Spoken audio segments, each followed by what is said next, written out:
We will be celebrating the 20th anniversary of an historic victory, the fall of the Berlin Wall, a symbol of European division and Soviet domination over half of the European continent.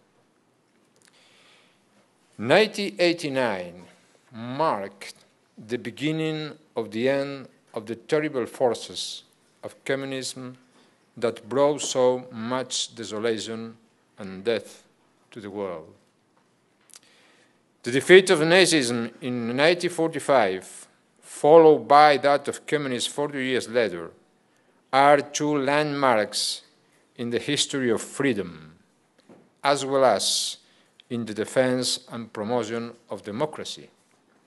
Because, at the end of the day, it was the triumph of freedom over oppression, of individual dignity over social tyranny, that was really at stake in both conflicts.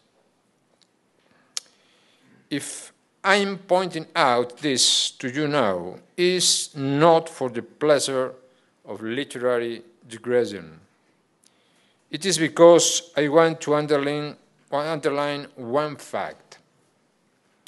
The victory of the forces of good over these evils was only made possible thanks to the sacrifice, perseverance, and will of America, its people, and its leaders. Without the US intervention, I am not sure what the outcome would have been, but I am convinced that Europe and the entire world would be very different today. 25 years ago, very few entertained the possibility of forcing a democratic transformation of what at the time was the Soviet Union. And then just when there was most intent of achieving an intent cordial, of resigning itself to mere peaceful coexistence with Moscow,